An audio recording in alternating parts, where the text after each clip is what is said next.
I would like to call to order the November 6, 2023 Cabarrus County Board of Commissioners work session. Welcome, everyone.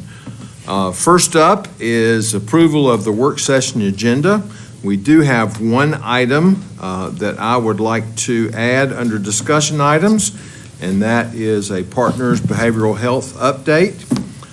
Do I hear a motion to approve the agenda with that addition and the changes on page 3?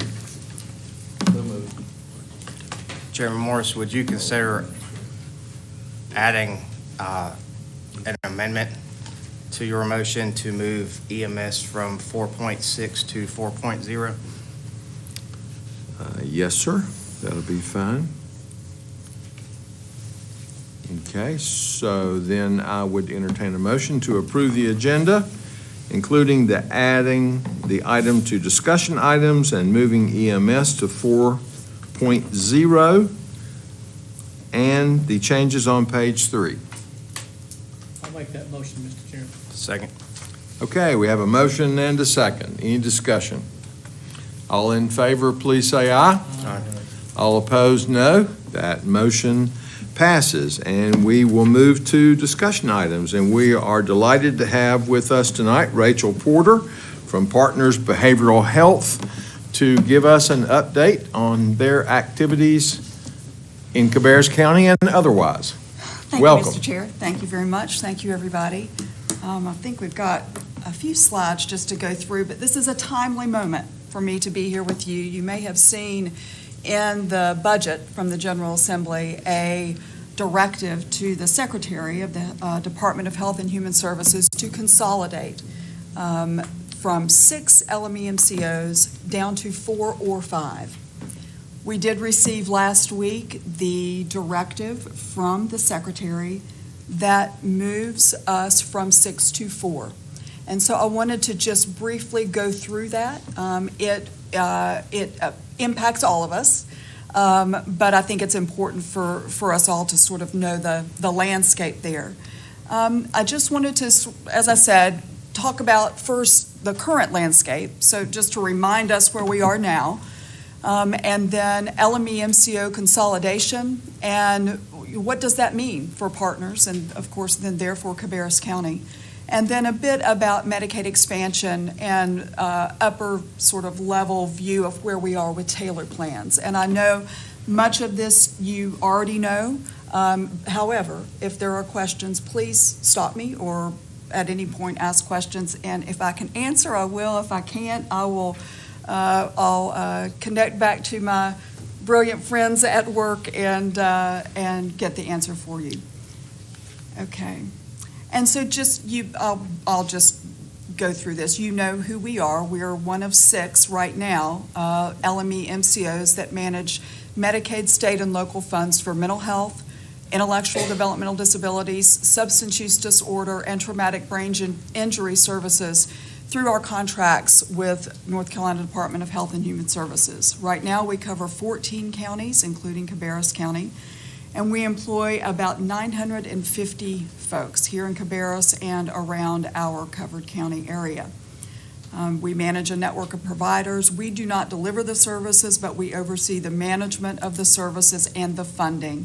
And that funding is about $1 billion in federal, state, and local funds, some other sundry funds in there as well. And we are, unlike commercial plans, we, the LME-MCOs, are very focused on the local relationships, our working with our local entities, DSSs and school systems and juvenile justice to really wrap around the appropriate services for the individuals we serve. So just a real quick breakdown of our funding. It's sort of interesting to remind myself about this. Most of our funding obviously is Medicaid funding. Then there's a section of state, county, and other funding. And most of that other funding is federal block grant funding. And then again, I just mentioned our model of public managed care. So importantly, North Carolina is a one in the nation state that has a public managed care system, which is really very unique and very important in that we're able to maintain that local connection and that oversight from the Department of Health and Human Services. So we are monitored and audited all through the year and are able to really customize care systems for individual communities. Cabarrus County is not like Gaston County, is not like Iredell County, and so we are able to really customize how we work with communities depending on what works especially well for them. And this just sort of I like this slide a lot. It's busy and maybe something to go back and look at, but this shows the LME-MCOs on the right. There are the 6 of us, and then the standard plans, the commercial plans. And do remember that in July 2 years ago, the state went to Medicaid managed care, in which folks receiving Medicaid, most folks receiving Medicaid, would receive their care, physical and behavioral health, mild to moderate behavioral health services through the standard plans, and that's on the left, the commercial plans. The LME-MCOs next year will begin operating the tailored plans, and that is the integrated physical health and behavioral health for those who have the most complex needs, the most complex behavioral health needs, the most complex substance use disorder needs, and those individuals who need intellectual and developmental disability and traumatic brain injury services. So you see who the LME-MCOs are on the right, partners right there in the middle, and where our funding comes from. A little bit different than the standard plans. And again, the standard plans are run by commercial entities. We are not. We are governmental entities. Okay, so here's our current map. And it does look a little bit all over the place, but it's not. We're used to it for sure. That darker blue is partners. To our west, our friends Via in the light blue. To the far east, our friends at Trillium. And then dark green is East Point, pink is Alliance, and orange is Sandhill Center. And that's the current landscape, the current 6. And this is Partners, our current catchment area. And there we are, with Cabarrus down on the right. Okay, so last week, the Secretary announced that he's wanting to make some changes, and he stressed that his goals for consolidation was to determine what is best for the people we serve and the providers who deliver those services, that we will really focus on moving forward with the whole person care, meaning one entity providing the behavioral health and the physical health for the whole person approach, and that he wanted to reduce complexity and disruption. Those were his goals. In that, his announcement was that Sandhill Center will dissolve, and with that, Davidson County will come to Partners, Rockingham County will go to Via, Harnett County to Alliance, and the remaining Sandhills counties will go to East Point. Additionally, East Point and Trillium have been directed to consolidate. They are to submit a plan to the Secretary within 30 days, so that clock is already ticking a little bit. And the department will provide more information today. I was just on my phone waiting for the announcement about timelines. When will all of this be effective? And we'll get more information about that today or tomorrow. We expect within 60 days the realignment of the 3 counties will happen. We're not sure about the Trillium East Point consolidation. And again, Trillium and East Point must submit a plan to the Secretary that he will approve within 30 days. And most importantly, tailored plans will go live by July the 1st of 2024, which we are very excited about. That's everybody is focused in that direction, and this is the Secretary's effort to really streamline, standardize, and get us to that 7/1 date. Okay, so soon to be, we will be serving 15 counties, and in the addition of Davidson County, and so I had to pick that here, and again here. Okay. All right. Any questions about that? There likely will be as we go Yes, forward. but- I did have a question. I couldn't get my mic to work. We got new mics and they not touch easy. But what happened to the counties, that the company that merged with Cardinal, that I think was out of Asheville? What happened to those counties? Are they being picked up by anybody under this reorganization? They are not. I'm going to go back to our map. And, because I don't know the name of that company. That is Via. Via. In the light blue. And On the- Via is doing well and thriving, and they, in this consolidation, will pick up Rockingham County. So the orange county at the very top, they will add that to their catchment area.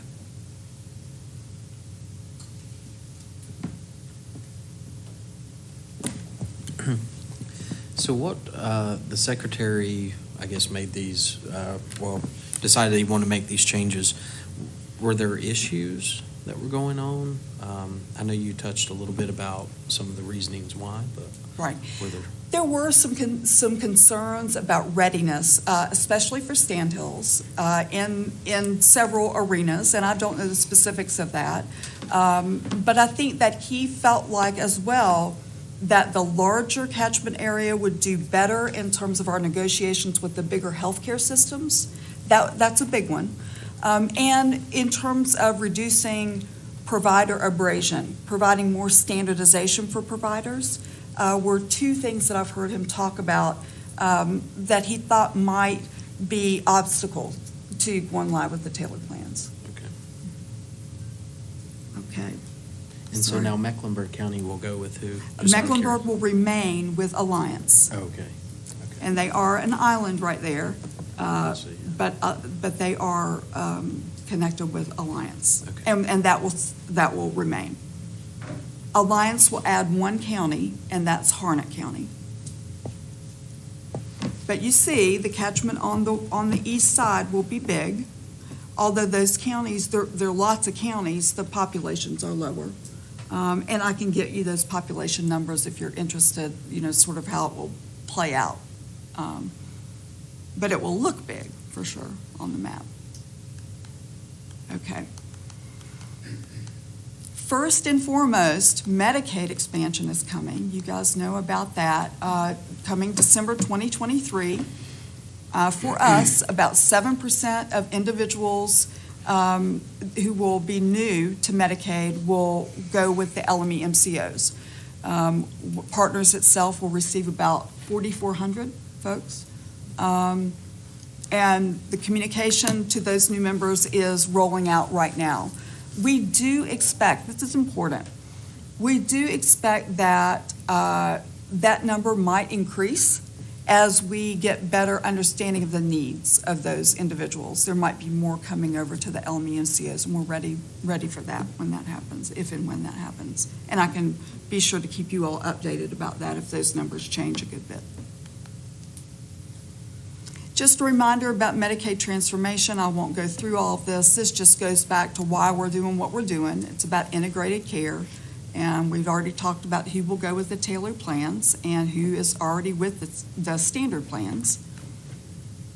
And again, that was the decision of the General Assembly. And we've talked about who we will serve and what will be different. So we'll be adding physical health and pharmacy, a more intensive care management approach, and a more expanded call center, non-emergency transportation, and more attention to social determinants of health, so housing and food, things of that nature. Okay, and a big thank you for our partnership.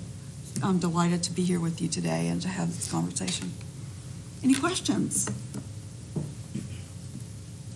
Is this new plan, is it going to save the state a tremendous amount of money? Is it? That's a good question, and not one I can answer. Okay. Yeah. I didn't know if that was part of, whenever you said negotiating with some of the larger healthcare systems. Right. Well, I think that it makes the business of the tailored plans more attractive because it's one entity as opposed to many. And so I think that it it will get us to the contracting phase with the bigger systems, I think, in a easier way. Okay. Yeah. But I don't think it's a cost. Okay. Yeah. My answer to that question would be not likely, but that is strictly my opinion. I suspect that they're probably going to increase their spending along with Medicaid expansion. Or it may be more on the federal side than the state side.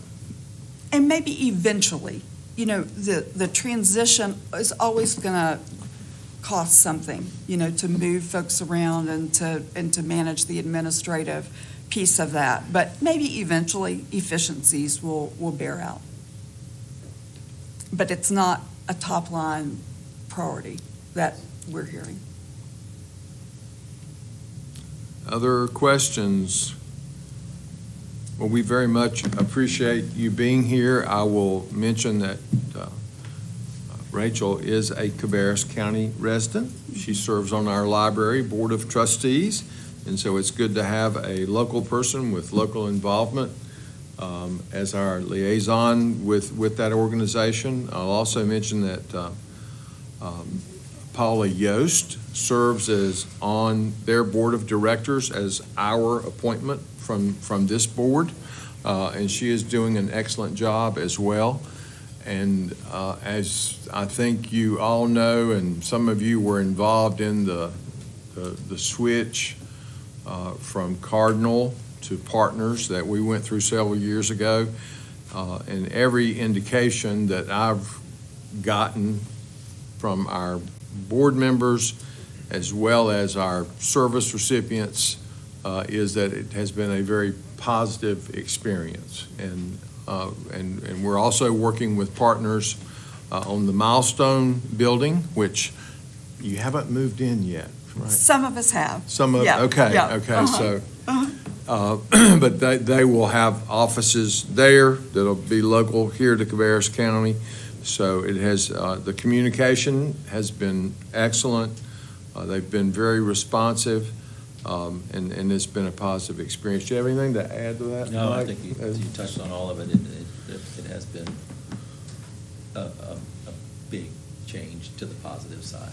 I was going to say, I've heard that as well through the community, through people that's been involved, that it has been a good change, and seems like Partners are doing a great job. So Thank you. Thank you all. I appreciate that. Yeah, and of course, we have had a lot of discussion in the area of behavioral health over the past several years, and you're very familiar with the facility that we're involved in constructing now. So it's a very important issue in Cabarrus County. Don't want to put you on the spot, but I'm going to. Okay. So one of the things that I've heard a lot of concern from residents here in Concord over the past week or so is the establishment of a group home for, I understand it to be adolescents and perhaps teens with mental health issues involved in the foster care system. And I think it's Turning Point that is operating that facility. Is that one of the organizations that you folks contract with? Great question, and I'm not familiar, but can find out for you. I do know that we've been working closely with the county on options for those kids who are in DSS offices. Right. And really trying to look at what might we be able to do to even augment the current project to provide some transition beds for those children who are awaiting placement. And as we know, access to care for those most complex children is difficult. The options have decreased across the state, and the issues, the mental health issues, have increased. And so we are very committed to figuring out the best solution for individual communities for that. It takes some time, it takes some funding, We certainly have to work with the state on certain service definitions and things of that nature, but all of that is underway. I will, though, track down this particular facility and get more information Right. for you, Mr. Chair. But do want to let you know, if there's something we lose sleep about, this is it. Our children are very important, and making sure they're safe and have the appropriate placement. There's nothing more important than that, and that they get the care that they need. So ultimately, if possible, they get back to their families. Right. That's what we want. Right. Thank you. You're welcome. Any other questions before we move on? Thank you very much. We You're appreciate welcome. you being here. My pleasure. Thank you all. Okay, we move now to discussion items for action. And first up, from EMS, new stretchers and power loads lease. And we're happy to have Jonathan Malden and Jimmy Lentz to talk about that. Thank you for the opportunity this evening or this afternoon to come talk to you. Our current stretcher lease, which was a 6-year lease of the Furno power stretcher, expires or comes to term the end of the current fiscal year. So we come before you tonight, obviously quite a few months in advance for several reasons. One, the lease process is very complex, and if you have any lease-specific questions, Mr. Harris will be glad to help with that, because I'm not even going to say I understand that process. And secondly, the build-out on this equipment, like everything else, or it's not unusual in today's society, is in the 5 to 6 months range. So we wanted to come before you with plenty of time to allow all of this to hopefully fall in place. The lease we bring tonight, I mentioned our current lease is a 6-year lease. The lease we bring to you tonight is a 10-year lease with a swap out or update of equipment at the 5-year mark. So truthfully, you could look at it as 2 5-year leases. It comes with quite a bit of savings, and I don't have those specifically with me tonight. I do have them online and could provide them if needed. But the lease option is quite a bit more efficient than a straight-out purchase option. And it would be 10 annual payments of just under $436,000 a year for that. With that being said, Chief Malden is going to elaborate a little bit on the brand or the manufacturer we are looking at and are recommending, and we'll go from there. Thank you. So, as he mentioned, we're looking to enter a lease with Stryker. Currently, we are in a lease with Furno. There are really only 2 players in the game, and it's Furno and Stryker. 6 years ago, when we entered into the lease, we allowed our staff to test and evaluate both options. At the time, we didn't have powered stretchers, so we were testing the waters with both. And at the time, our staff decided that they preferred the Furno option a little bit better. Since then, Stryker has come a long way with their product. So they have lightened their load. It's a lighter option. It's much simpler than the option that we currently have with the Furno stretcher.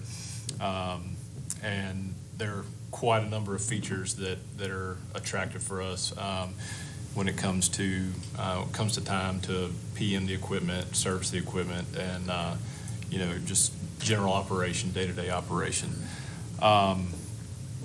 So we have been testing and evaluating that current product, the newer Stryker product, and the feedback that we're getting from our staff as they're ready to move in that direction.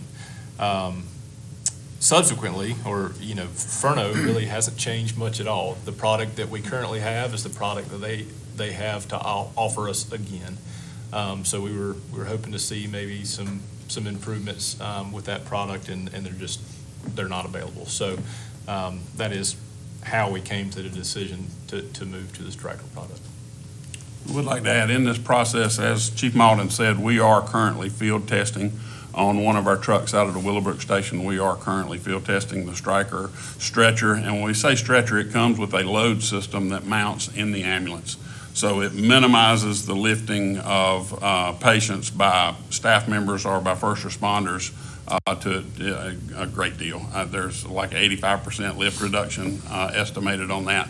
But when you look at this breakdown, it's stretchers and load system, and like I said, the load system will stay permanently mounted in the ambulances. Jimmy, what happens to the Furno systems that we got now? They are under lease, and there is not a buyout option at the end of the lease, so they will go back to Furno. Thank you. Can you describe these?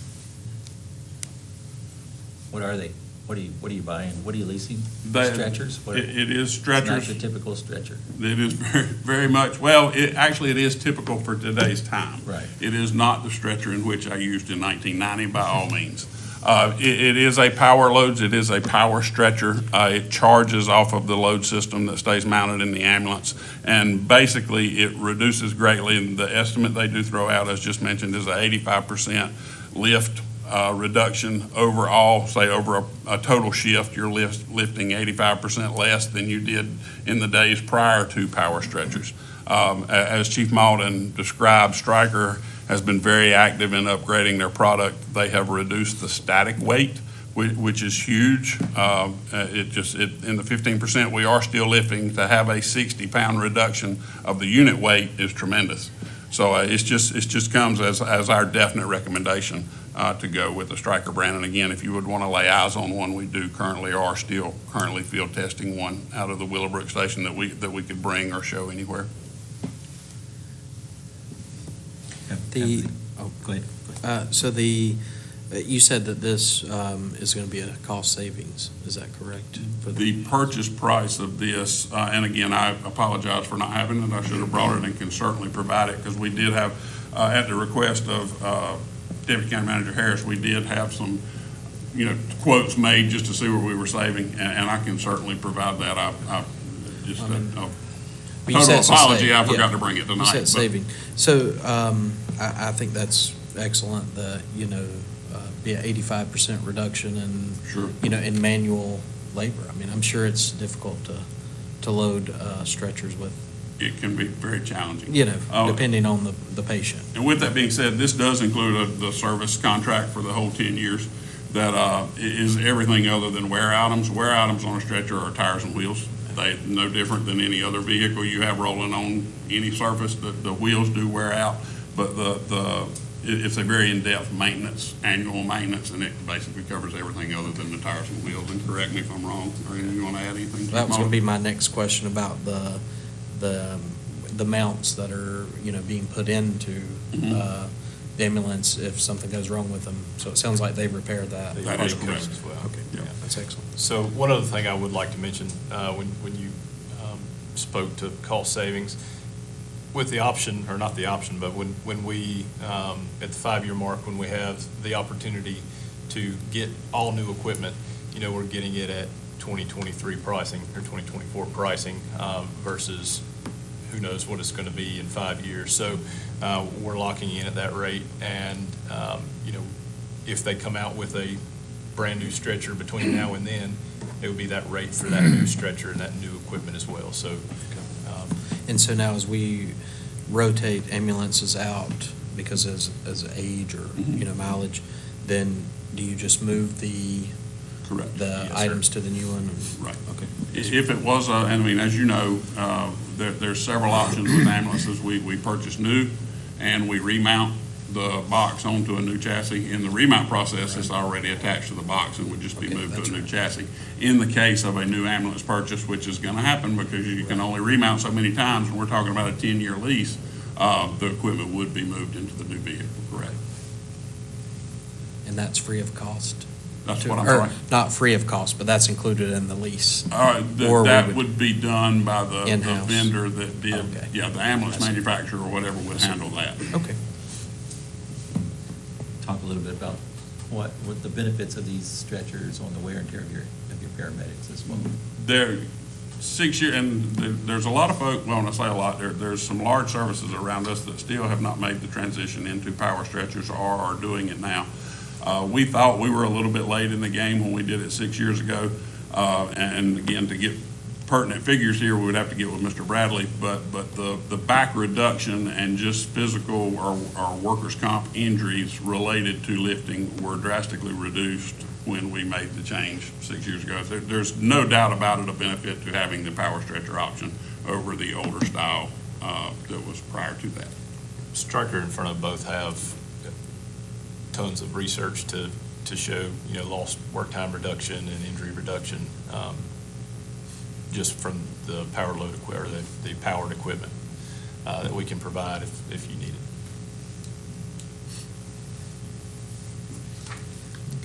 Other questions or comments? I will say that being on the board when we did the first lease, I've had an experience with a family member, and I know they came out and I said, and I went out into the yard, I said, I want to see these new lifts you got. Well, they hadn't been installed yet. And so then in an experience later on, they had. So it was quite interesting to see the comparison between the two and what a difference it makes, and it's huge. Right, it is a great advancement in the industry, for Yeah. sure. Does this include any obese stretchers? All of the stretchers have basically an obese standing, so they will all be in the 750 range. So that covers, to my knowledge, currently, and things change daily, obviously, but that, I don't know that we've got a resident that would exceed that, or, a passerby. Anything else? All right, thank you very much. Okay, we move now to item 4.2 from the Sheriff's Office. That's right, we have 4.1. I'm switching things around, I'm sorry. Item 4.1 from Salisbury Rowan Community Action Agency, presentation of fiscal year 2024-25 application for funding. We're happy to have Sherry Tillman with us. Or maybe we don't have Sherry Tillman with us. Okay, then we're going to skip over item 4.1, and if she arrives, we'll come back to it. So now, Sheriff's Office. Sorry for the false start there.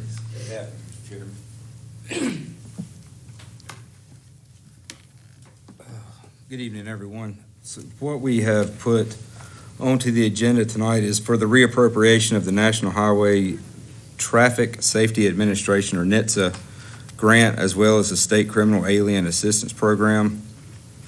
So those funds were on the FY23 budget, and just to transfer them to the FY24 budget. So it's just to move the funds forward? Yes, sir. Yeah. Anybody have any questions on that item? All right, thank you, sir. Thank you very much. Everyone have a good evening. You too. Okay, next item, 4.3, is appointments to boards and committees, and you all have a list of those before you, and should, I think, received an email as well. Does anybody have anything to discuss on any of those? Hearing no comments, we'll move to item 4.4 from Cooperative Extension, Cannon Foundation Grant. Happy to have Tracy LeCompte with us. Good afternoon. I come to you today to talk a little bit about the Cannon Foundation support of the 4-H after-school program.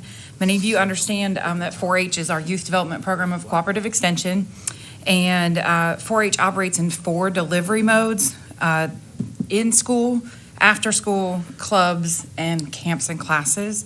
And the in-school, or the after-school program, the after-school program is a partnership with the Cabarrus County Schools to bring 4-H curriculum to the Kids Plus after-school program. So we have a staff member, a full-time staff member, who is partially supported through our county budget, as well as partially supported through the Cabarrus County Schools budget, to bring that curriculum.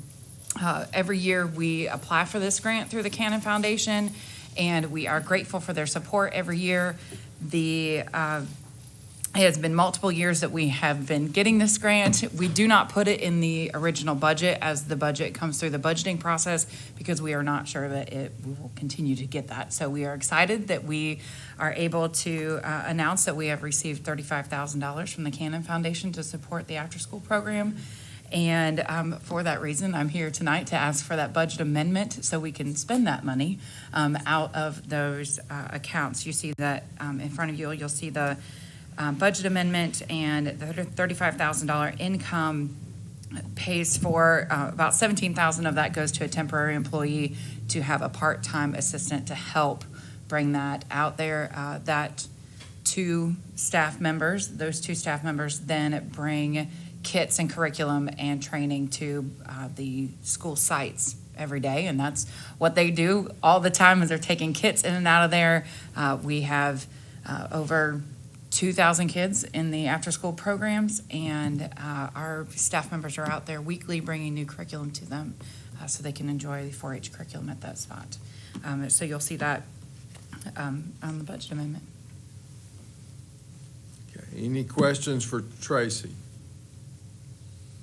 Okay, well, a huge thank you to the Cannon Yes, very much Foundation for providing this funding as they have for a number of years. Absolutely. So thank you very much. Yeah, thanks. Okay, you have the next item as well, I think. Memorandum of Agreement for North Carolina State University for Cooperative Extension Services. And Kelly's coming up too to talk about that. Thank you. This is an agreement that we have had with North Carolina State for a number of years. It just spells out the responsibilities for each group.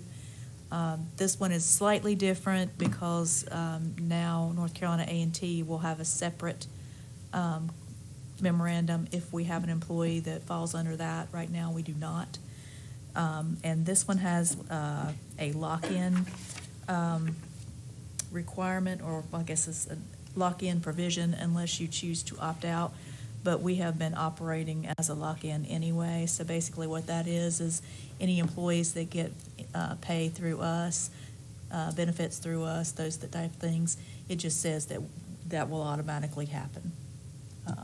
So anything else to add on that? Basically, so like when the state legislation said that state employees would get that percentage, that basically is saying that whatever the state agrees to, that y'all would agree to the 50% of that, or whatever the percentage is that you pay for each one of our employees.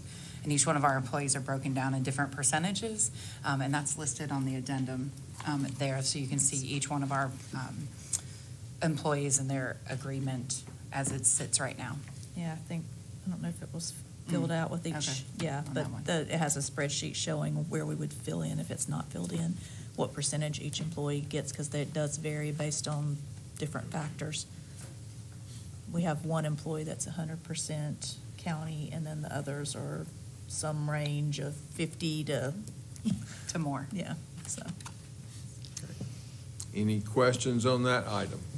I don't have any questions, but I'll just say I think Cooperative Extension provides great services to the citizens of our county and very unique sort of programs and things to be involved in. So thank you for that. Thank you for Cooperative Extension, and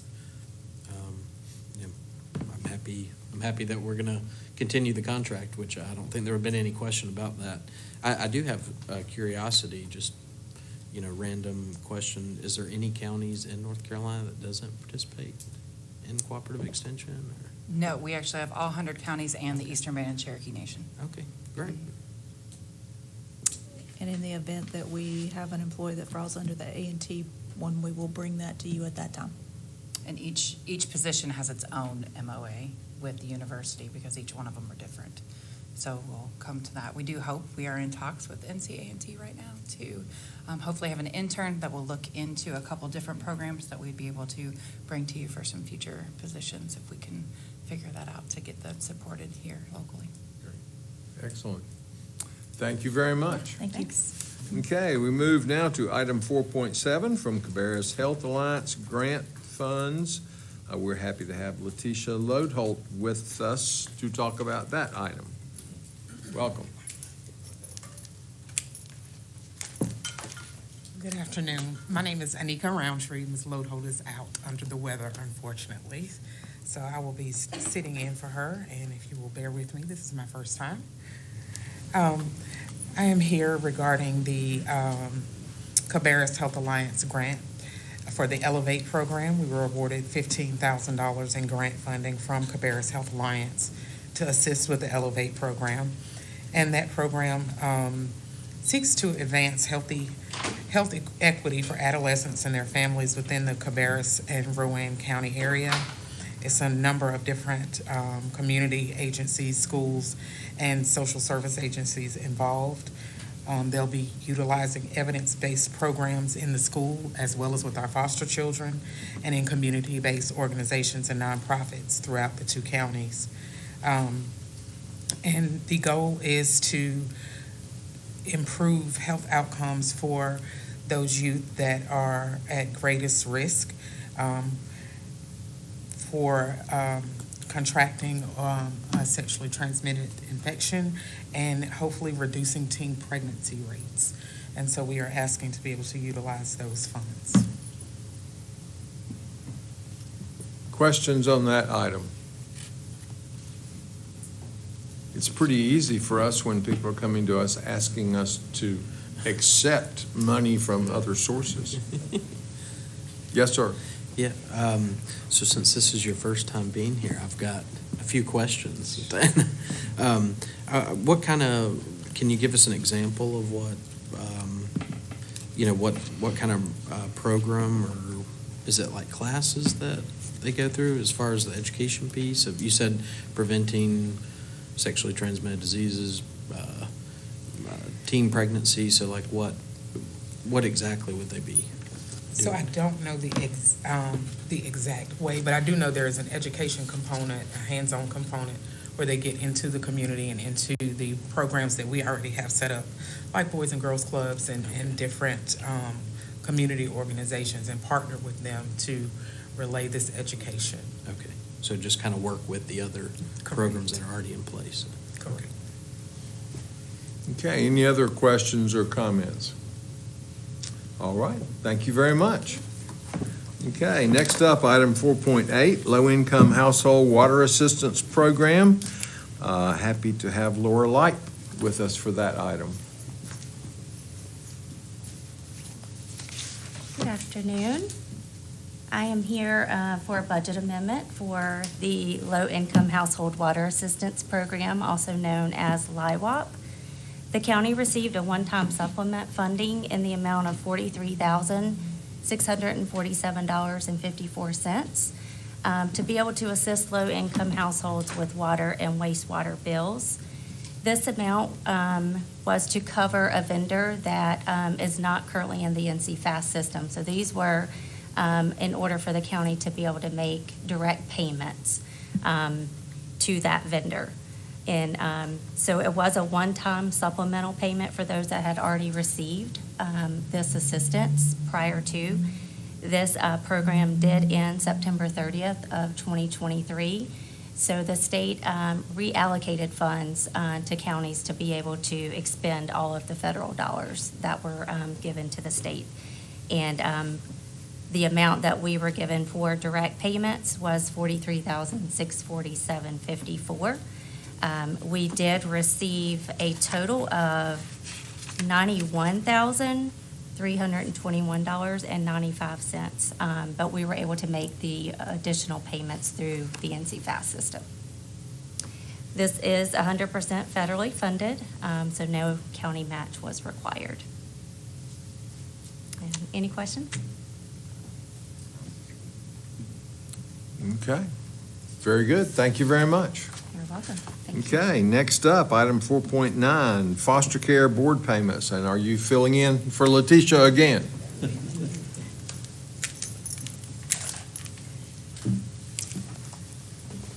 Okay.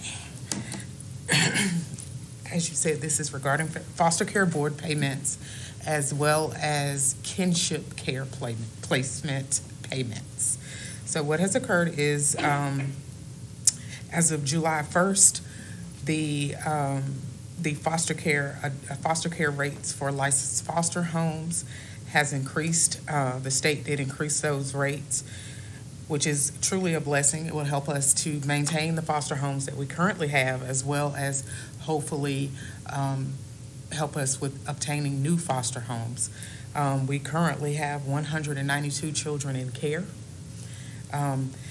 Because of these increased rates, unfortunately, it came after the budget for last year was done. So we are looking to try to cover that discrepancy as was put in after the former year budget.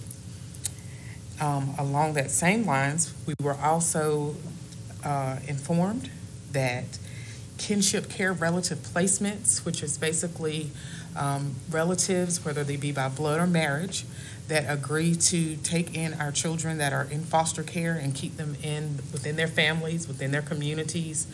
Previously, they had not been able to receive any type of financial stipend or anything to assist them with that. So it was very hard for us to get relatives to do that, because even though they may love that person and that child, taking that extra person on can be very hard when you don't have the financial backing to do so. So with that being said, as of November 1st, we are able to offer our eligible families half of the board rate. And this will be great because it'll allow us to also still work with them to get licensed, but this will help sustain them until they can get licensed to become a licensed foster home if they choose to do so. So in breaking that down, you can see the original budgeted amount of, the original budgeted amount was $2,261,476 for placement cost. With that foster home board rate increase, as well as the kinship payments being implemented, we're projecting a need of $2,882,004 to cover the fiscal year of '24. We'll tell you that the amount we're requesting, $621,120. Of that, $470,772.41 is reimbursable. So the actual allocation that we're asking for is much less, $150,347.59. And again, that is for our foster care board payment increase, as well as our kinship care providers. The number of children we have in care, the 192, is well above what we had estimated, but that is a statewide and nationwide crisis that we're currently dealing with. And we're hoping with being able to offer more financial support, we can get these foster homes in.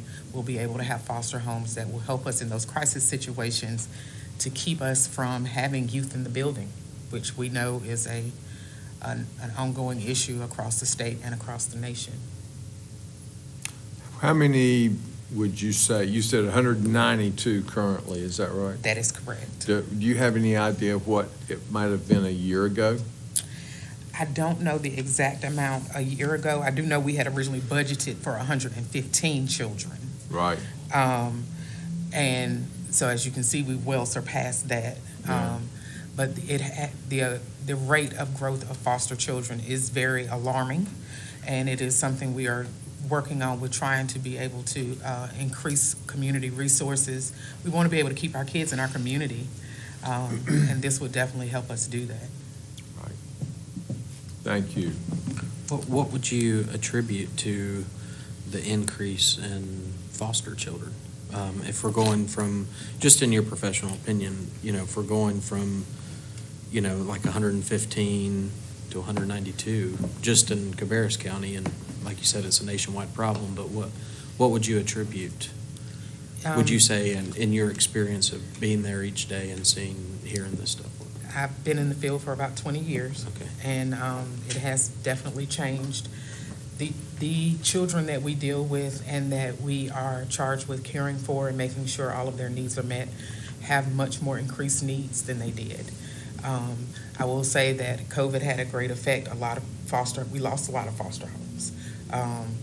We are having to place more children out of county, unfortunately. The needs of the children are much more intense regarding their mental health and substance abuse issues.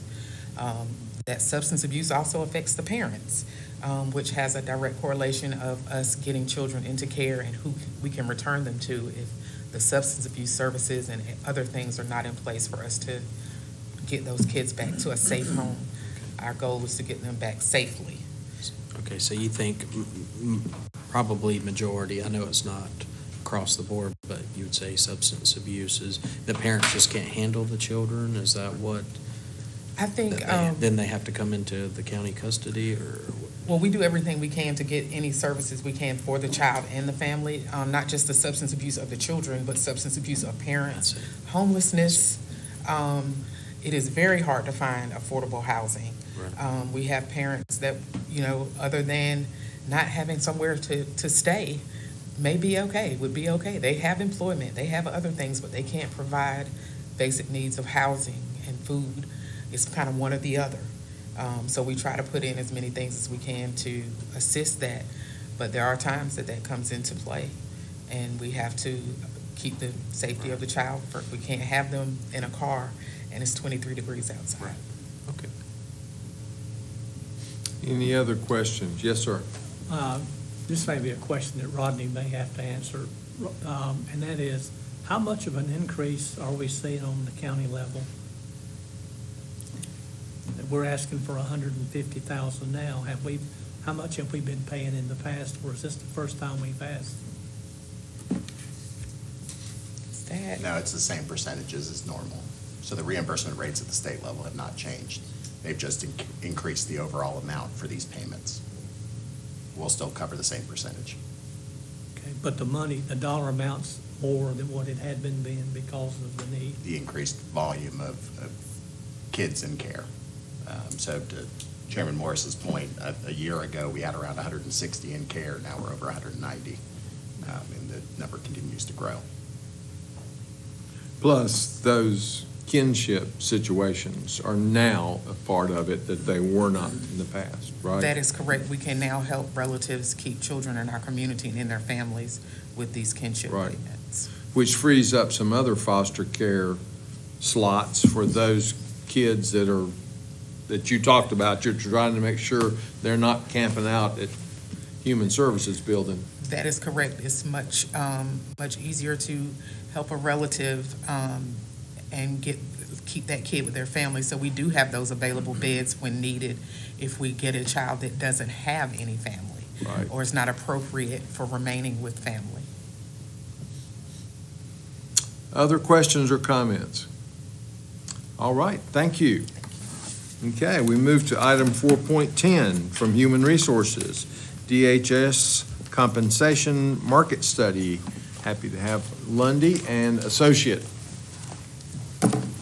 Good afternoon. I think most of you have met Becky Drotz before. I don't know, Commissioner Furr, if you've had the opportunity, but Becky's bio is in the presentation. She's been doing survey work for us, wage surveys for the past 4 At least, I believe.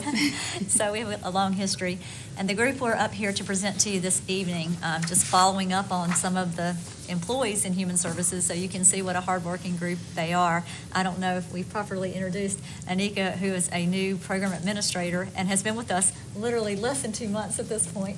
Not 30 days yet. Not even. Not even. So she is a program administrator in the child welfare area and represented Letitia very well. So we're happy to provide this information to you this evening. I'm just going to turn it over to Becky and let her walk you through her research, and then we'll share with you the results. All right, and we should have some slides as well. I'll go ahead while those are coming up. So this year we did look at the Human Services Department and looked at several positions as far as market study to evaluate compensation. And before I really get into the methodology, I just want to talk a little bit about the labor market in general and some of the things that we're seeing. Employers are still struggling to attract and retain top talent. That hasn't changed. There is information out that says that the labor market is softening a little bit. We're starting to see some things in the news where we might see some layoffs and things like that. But overall, when we look at the labor market, the number of job openings is still greater than the number of hires, and the number of hires is still greater than the number of separations. So though things may be getting a little softer, there is still really a challenge for all employers to attract and retain top talent. And certainly, as you've heard this evening, it certainly takes true top talent to be able to offer the programs in DHS. So what we want to do as we look at this is think about some of these changes from the labor market standpoint and then get into the real meat of the specific job data. So as far as the changes in the cost of living and cost of labor, I do want to touch on that as well. So we often think about the cost of living. We have that number that comes out of Social Security. And over the past couple of years, that number has been much larger than we've seen in the last 20 years. So, last year we had 8.7% cost of living increases from Social Security, 5.9% the year before that. So these large changes in the cost of living, then we also see bigger increases in the cost of labor. So as it gets more expensive to buy that basket of goods, people need a larger income in order to continue to have those items. And so when we look at what the county has done over the past several years is we've looked at a split between offering employees a cost of living increase and then offering a merit adjustment on top of that is performance-based. And so in your slides and on the slide before you, you'll see that 5% is the budgeted amount that the county has been looking at for increases. But we can compare that and see what are we seeing as far as trends in the cost of living from Social Security, as well as what we're seeing in bigger changes as far as cost of labor. So you can see there, those numbers are pretty big. They're bigger than what we've been able to do. And the reason that's important is because the last time we looked at this group back in 2019, there were very few changes. So we didn't have recommendations for reclassification. We didn't have budget increases for market adjustments because we saw changes in the pay for those specific positions. This time around a little bit is different. As you've already heard from some of the other speakers, a whole lot has happened, and there's an increased demand and capacity as far as just bigger needs for the community that you're serving. And so I just wanted to touch on that in the sense to give you a little bit more of a labor market background as we then get into the specifics with the study. So with this particular group, we looked at several different items. The first thing is that we looked at the job descriptions, and I spent some time with some of the leaders across Human Services to actually sit down and talk with them and help make sure that I understood the things that aren't written on paper. What are the things in those job descriptions that people are dealing with and working with every day? And so from that information, I'm looking to pull out those transferable skills. One of the things that's important to note is that while you have roles that are based in the county, and yes, when we talk about total rewards, it's more than just pay, but pay is really important. And so when we look at pay, it's thinking about those transferable skills and where employees can go. Where are these employees coming from when you have open positions? And I know that they've been hiring like crazy because that spreadsheet changes every day with new hires in this department. And then we also think about when employees leave and some of those are vacancies that they're looking to fill, where are they going? It's not always necessary other government. It could certainly be in healthcare. It could be in an education system. It could be in a private practice office where there's a need for social work. So you're really competing broadly for the skill sets that are utilized in DHS. With that information, then what we're doing is saying for these transferable skills and these roles that we're asking people in DHS to perform, what is the going rate? And so to collect that information, we conducted a survey internally where we reach out to different cities and counties around the state. 16 participated, and I'll share that list with you in just a moment. But we provide the actual job summary to all of those different counties and ask them to provide their actual compensation data. From that, we pull out the median, and so we look across the board, what are our competitors in the county space paying for these same jobs? We also look at Economic Research Institute, or ERI, and Comp Analyst. These surveys are surveys that are coming from data organizations. They are constantly collecting data from different employers, so not crowdsource off the street, but going out collecting information from different employers and aggregating that data. So we're pulling from that as well. So we're looking at positions across the Charlotte area from these different data sources, and we're pulling out the median, or the 50th percentile. So if you've ever looked at comp data, you'll see average, you'll see weighted average, you'll see lots of different percentiles, usually pages full of data. And the reason that we use the median, or the 50th percentile, is it's not skewed by the outlier. So if you have an organization that's paying much higher or much lower for a position, it's not going to impact that number. So those data sources, we pull out the median, blend those together, and that gives us the going rate. So that's the market average. What does it take to hire and keep somebody in that job?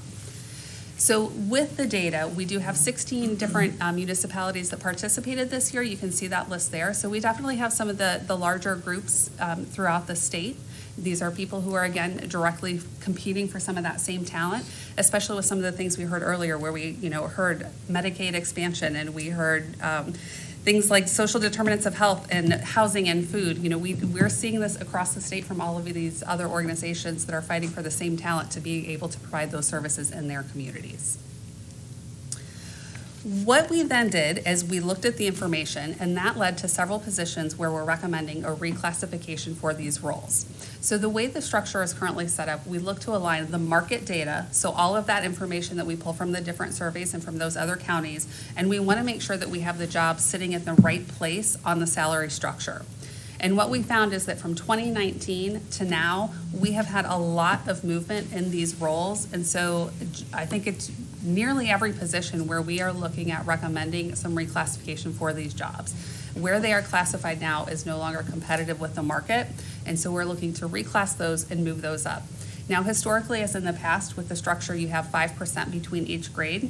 So if we have a job that we move up in grade, for every grade, it's a 5% increase to that employee for that market adjustment. So keeping them in their same placement within that range, but just making sure that they're getting to the appropriate grade for that position.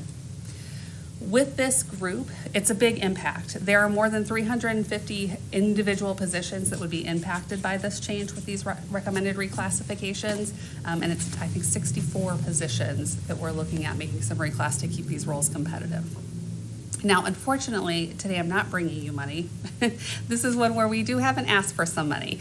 And so, Lundy, do you want to talk a little bit about some of the offset there, since there is a cost to this request?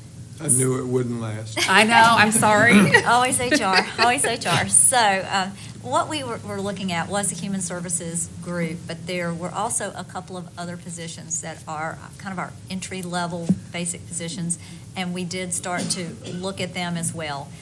So, for example, our transportation drivers are somewhat comparable in terms of people we bring in to our grounds maintenance positions in IEM and our custodians. So we did look at two other areas that weren't impacted with the last study for their group last year, but we feel like are also kind of in that same range.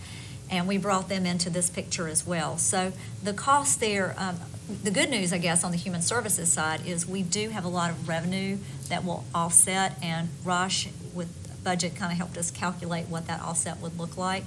But then we added in the positions for IEM that would be fully county funded. So if you're agreeable to doing that as well, it gets us to your net number at the bottom. And that does include benefits this time. I know Rodney likes us to put the benefits out there so you can see that full benefits and tax impact.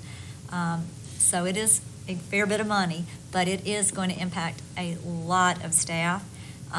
If you remember too, we touched this group back in the spring, but only slightly. We did what I will call an advance to the child welfare area, and we gave some of those positions a 10% increase. So the good news is we were on the money as far as the data with that 10%, but things have continued to heat up a little bit, and when we looked internally, we would still like to do a little more for them, but because we've already done some funding in child welfare, we were able to take that money out as well. So the number that you see is more or less where we feel we would be based on the current count.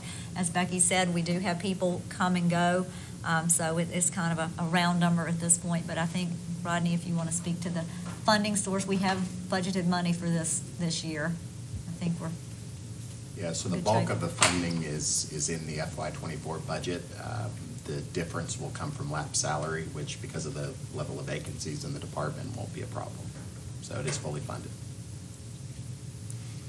Goal with this is that we would like to go ahead and wrap up this study and have it on the employees' paychecks before we finish the month of December. So go ahead and get it to them.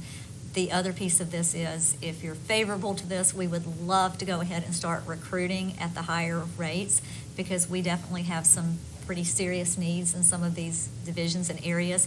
And while it's been very helpful to have that sign-on bonus, I think this will go even further to bringing us candidates that are qualified. And I think we've talked about before that sometimes we're struggling right now, and I don't want to say settling, but we're bringing in people who are at a trainee level who don't meet our full qualifications. So we feel like by advancing these grades, we'll be able to bring in better prepared candidates, which is a win for all of us. So moving forward beyond today, of course, any changes, I would say, as this department continues to operate, we need to not wait 4 years. So if we have positions where we're seeing these bigger vacancies, we need to look at those and go after those sooner, just to make sure that if we need to make some changes or market adjustments, that we do that. And then, of course, each year, HR will continue to go through the process of looking at changes in the cost of labor and looking at adjustments to the structure overall as they plan for each year. So that's kind of the end of Becky's presentation. So we're going to kind of flash up to the positions, and you do have this in your materials. I know it's small font. There's also a secondary view we can provide if you feel like it's easier. This is kind of the just straight down where you can see each group kind of clustered together. But Becky also did kind of an across the department view this time, so we can see everybody that's at a grade 10 all the way across each of those divisions. So if that would be beneficial, I think Lauren can provide that spreadsheet as well. So you see a lot of positions there listed. It gives you where they're at now, where we would like to move them to. You'll see the number of employees in the positions, and like I said, that's as of the count we gave Becky a week or two ago, but it does kind of go up and down. So we're happy to entertain any questions. There are some where I have notes out to the far right, and what I'm trying to do there is indicate things that might be adjusted a little bit differently than that full 5% that Becky mentioned. If you see asterisks, that means that position is in multiple divisions within Human Services. If you see green, that is indicating that was one of the areas that was impacted in the spring. So, for example, the social worker 3s and the social work supervisors in adult and aging, their classification was increased. Those employees weren't increased in adult and aging, but they were increased in child welfare.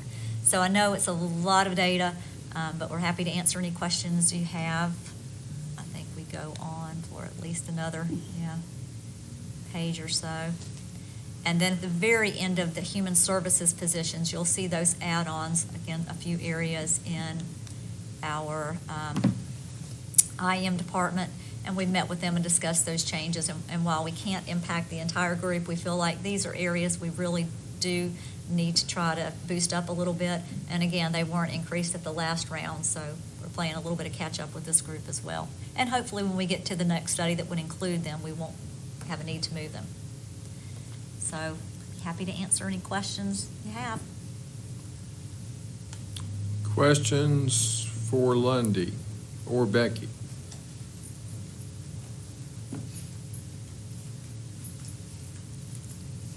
Well, I think I mentioned at one of our recent meetings, particularly our transportation drivers. The last Transportation Advisory Board meeting that we had, their employment situation was the best that it had been in, I think, a couple of years, as far as approaching filling the vacancies that they had. And I questioned, well, why is this improved? And those bonuses, and I think I mentioned it to all of you, they said had made a tremendous impact and it helped them to get there. So I think this is in the same vein. Another conversation, I was involved in a meeting last week with some folks, both Cabarrus and Rowan County, and they were talking about the number of vacancies of teachers in the school system. And the number for, I think they had a list that showed the percentages for Cabarrus, Rowan, Mecklenburg, a couple other counties around, and Rowan's was significantly higher than anybody else on the list. And I questioned that. I said, we've worked really hard in Cabarrus County to try to get our supplements up because we have so many of our teachers that can jump across the line to Mecklenburg, which is very close, and get a significant increase. So we've worked hard. I said, but Rowan County shouldn't have that problem with Mecklenburg. And they said, no, we have that problem with you, with Cabarrus. A lot of their folks. So, I mean, my point is it pays to keep up with the market and take care of our people. And as Commissioner Shue has mentioned many times, it's a lot less expensive to retain good employees than to train new employees and try to replace them. So. I think Becky touched on this, but keeping in mind that unfortunately the market continues to move, and so just a couple of examples that come to mind. Rowan County, I think, is currently offering $20,000 sign-on bonuses for forensic social workers. $20,000. That last week or the week before, Rowan County Schools, in collaboration with the Board of County Commissioners in Rowan County, increased supplements for teachers by 8%. I'm not sure from what, but these are the kind of changes that continue to happen on a weekly, monthly basis that we're trying to get ahead of, and unfortunately, we keep falling behind. Any additional questions or comments? Okay, thank you very much. Appreciate your time. Okay, we move now to the approval of the regular meeting agenda. You all have a copy of that before you. I don't think we've taken any action tonight that impacts any of those items. So I would entertain a motion to approve the regular meeting agenda and schedule the necessary public hearing. Mr. Chairman, just a real quick question. The item number 1 that was supposed to show up and they didn't. Yeah, She's on her way. well, Oh, she's on her way now? we're getting ready to not be here in like a minute. Yeah, well, you still have another group that's going to close session as well. So you're saying go into closed session and then come back into open session? Well, they're not quite here yet to make the presentation, so Uh-huh. there's going to be a little bit of gap. So if you can wait a few more minutes. Okay, okay. You can take Yeah, a and recess. that item is one that we do not provide funding for, but they are required to make a presentation to us annually. Well, it won't take long, I don't think, but. Yeah.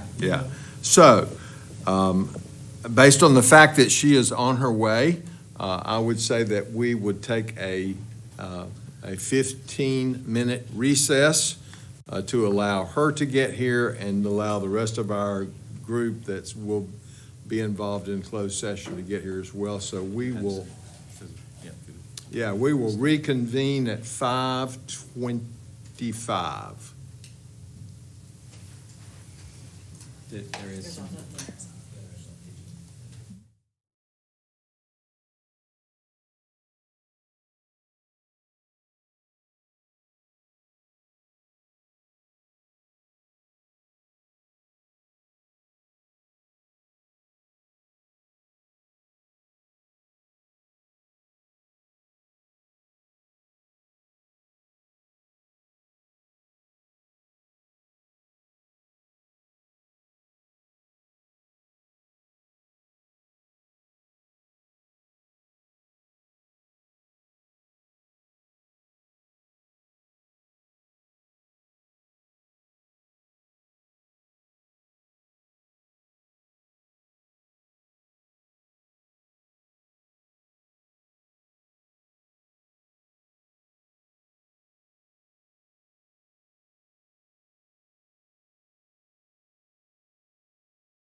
Okay, I think everybody is back, so we appreciate that short recess.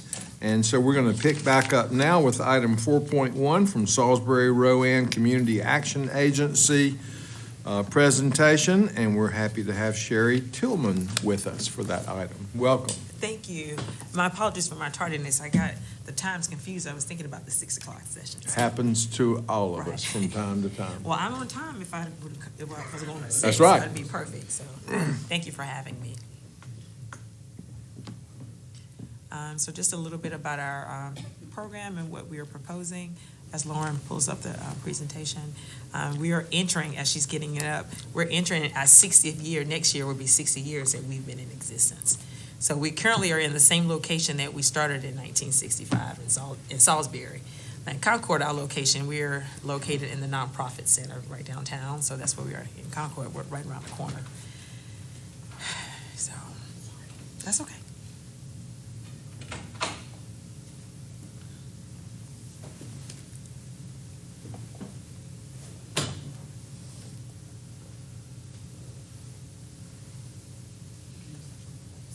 Oh, okay. All right, just a little information about, am I going left to right? Uh-oh. Oh, okay, all right. So our agency, Salisbury Rowan Community Action Agency, we are a nonprofit agency. We were enacted in 1964 under Lyndon B. Johnson's War Against Poverty.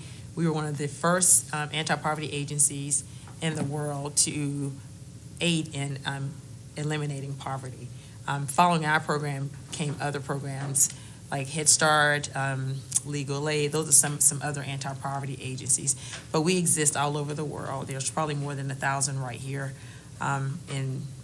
more than 1,000 in the United States. So we all have to serve the same purpose to eliminate poverty. Hence the reason we are, this is what we do with the funding for our program. So this just tells you what our funding allocation is, and this for the entire, not just for us to serve our customers, but for staff and for everything. So our funding allocation is $670,733, and that's for both counties. Like I said, we serve Rowan as well as Cabarrus County, and the allocation amount is determined based on the poverty estimates in both of those counties. So that's just a little information about those poverty estimates.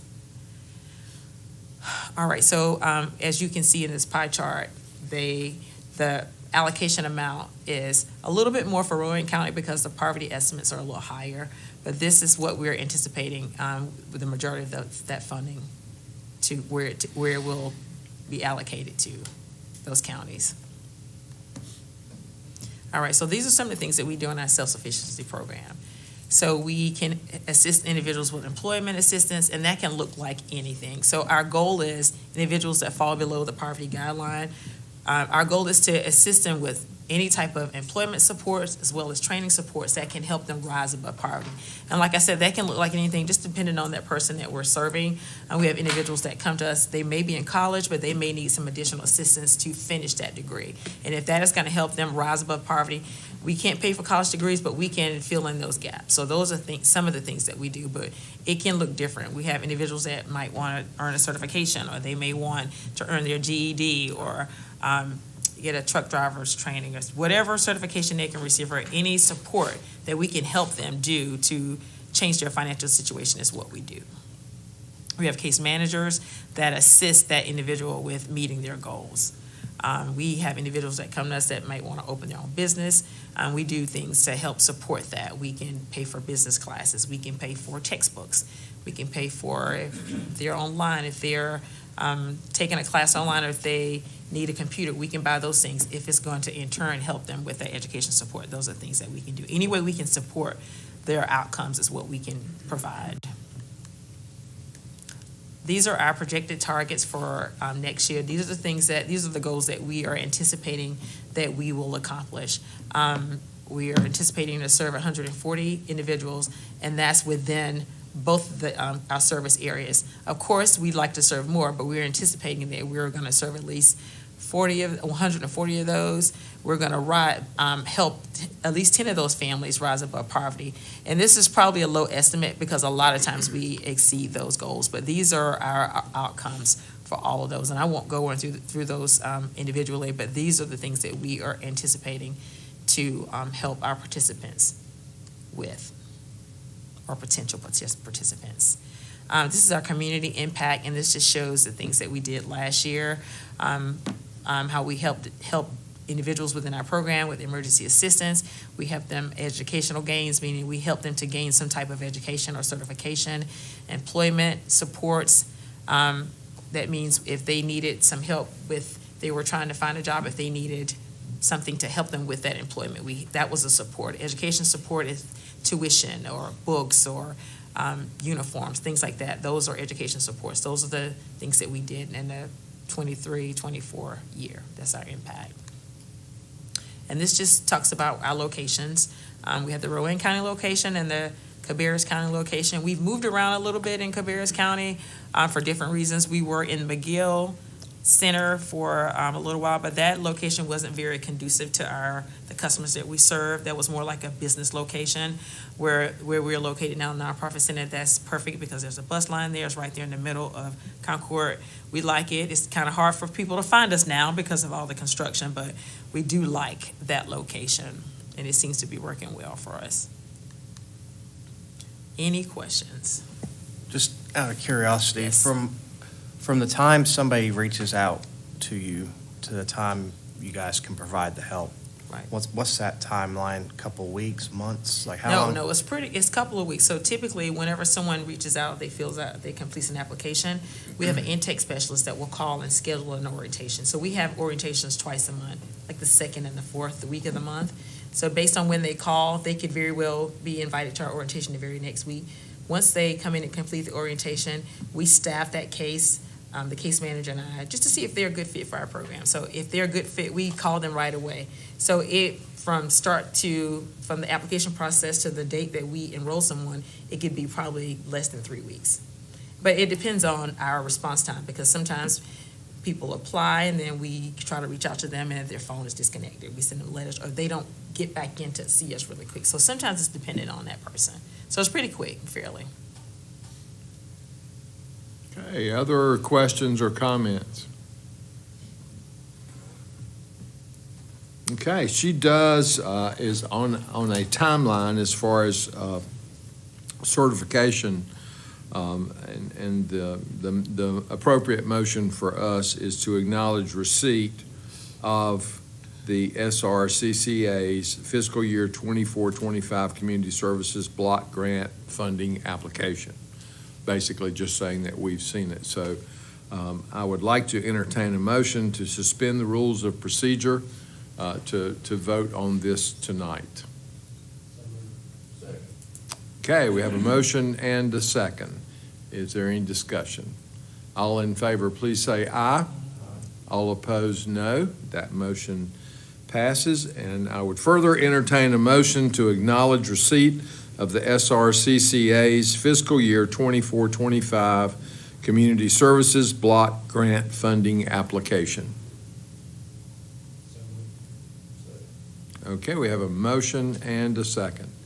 Any discussion or any further questions for Sherry? Okay. Mm-hmm. Sorry. So whenever you apply for this funds, and so the presentation you've given us was prospective numbers. And I know this is all federal program, federal money.